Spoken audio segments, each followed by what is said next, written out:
दोस्तों, अगर मैं आपसे कहूं कि उत्तर प्रदेश का पिछड़ा इलाका, जहां आज भी आदिवासी बस्तियों में बिजली और पानी की लड़ाई है, कल को भारत की न्यूक्लियर पावर कैपिटल बन सकता है, तो क्या आप यकीन करेंगे?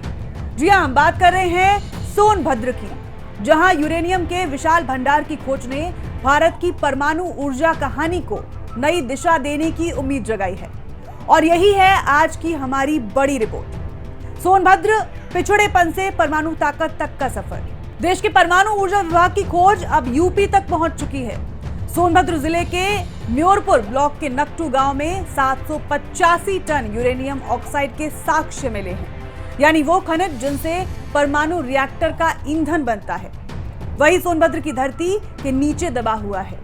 और यही वजह है कि यहाँ विस्तृत खोज का काम तेजी से शुरू हो चुका है। और सिर्फ नकटू ही नहीं, आसपास के कुदरी, अंजनगिरा, लाखर, बभनी और बीजपुर जैसे इलाकों में भी ये सर्वे चल रहा है। असल में परमाणु खनिज अन्वेषण और अनुसंधान निदेशालय यानी कि AMD ने पूरे देश में 12 राज्यों की 47 जगहों पर यूरेनियम खोजा है और कुल मिलाकर 4,33,000 टन से ज्यादा यूरेनियम का भंडार होने की संभावनाएं जताई जा रही हैं। सोचिए, अगर ये सब कंफर्म होता है तो भारत की परमाणु ऊर्जा की ताकत कई गुना बढ़ सकती है। अब जरा सोनभद्र की तस्वीर देखिए। ये वही जिला है जिसे ऊर्जा की राजधानी कहा जाता है, क्योंकि यहाँ पहले से ही कोयले की खानें हैं और दर्जनों थर्मल पावर सेंटर्स चल रहे हैं। यूपी और मध्य भारत की आधी बिजली यहीं से जाती है।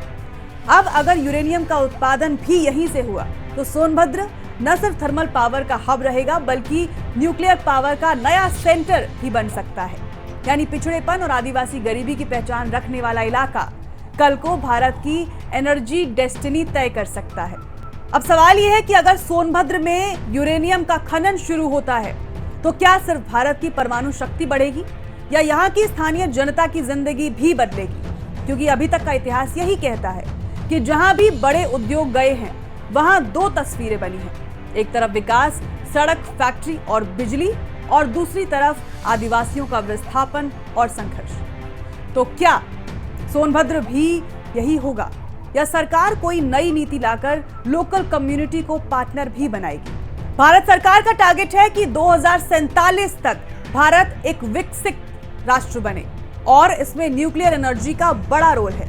आज भारत अपनी ज्यादातर ऊर्जा जरूरतें कोयले और आयातित ईंधन से पूरी करता है, लेकिन अगर सोनभद्र और दूसरे इलाकों में यूरेनियम का भंडार निकल आया तो भारत दुनिया को यह संदेश दे सकता है कि हम अपनी ऊर्जा खुद पैदा करेंगे और परमाणु शक्ति में भी किसी से पीछे नहीं रहेंगे।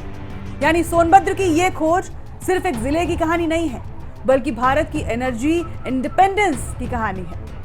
अब इसे थोड़ा आसान करके समझते हैं।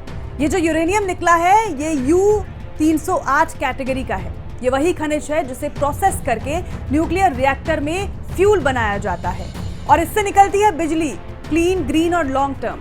यानी अगर सब सही रहा तो सोनभद्र सिर्फ कोयला जलाकर बिजली बनाने वाला जिला नहीं रहेगा, बल्कि भविष्य की क्लीन एनर्जी का सेंटर बन जाएगा। अब जरा इसकी राजनीति पर नजर डालते हैं। जैसे ही सोनभद्र में यूरेनियम का मुद्दा उठा, स्थानीय नेताओं से लेकर दिल्ली तक ये हलचल बढ़ गई, क्योंकि यहाँ अगर परमाणु उद्योग आता है तो रोजगार और इंफ्रास्ट्रक्चर के नाम पर बड़ा वोट बैंक खड़ा होगा और यही चुनावी एजेंडा बनना तय है।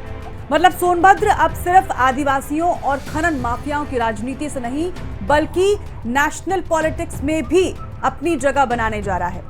लेकिन साथ ही इस पूरी कहानी में खतरे भी कम नहीं है।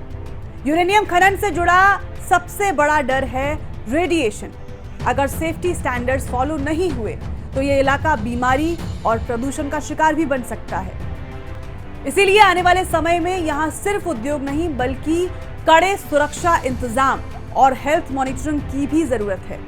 लेकिन इन सब के बीच सोनभद्र की जनता की उम्मीदें अब बढ़ गई। यहाँ लोग कह रहे हैं कि अगर हमारे गांव की जमीन और पहाड़ सरकार ले रही है तो हमें भी रोजगार और सुविधाएं मिलनी चाहिए। यानी यूरेनियम सिर्फ देश की एनर्जी पॉलिसी को नहीं बदलेगा, बल्कि सोनभद्र की लोकल पॉलिटिक्स और सोशल स्ट्रक्चर को भी हिलाकर रख देगा। तो दोस्तों, सोनभद्र की धरती के नीचे दबा यूरेनियम आने वाले कल की तस्वीर बदल सकता है। अब सवाल यही है कि क्या ये इलाका वाकई भारत की परमाणु राजधानी बनेगा या फिर ये सिर्फ एक और खनन की कहानी बनकर रह जाएगा, जहां विकास कम और विवाद ज्यादा होगा। जवाब आने वाला वक्त देगा, लेकिन इतना तय है कि सोनभद्र अब भारत की न्यूक्लियर मैप पर चमक चुका है। फिलहाल इस रिपोर्ट में इतना ही। बाकी सभी खबरों के लिए देखते रहिए YBN यूपी उत्तराखंड। अगर आपने अभी तक इस चैनल को सब्सक्राइब नहीं किया है तो जरूर करें। वीडियो अगर आपको पसंद आया हो तो लाइक एंड शेयर करें। नमस्कार।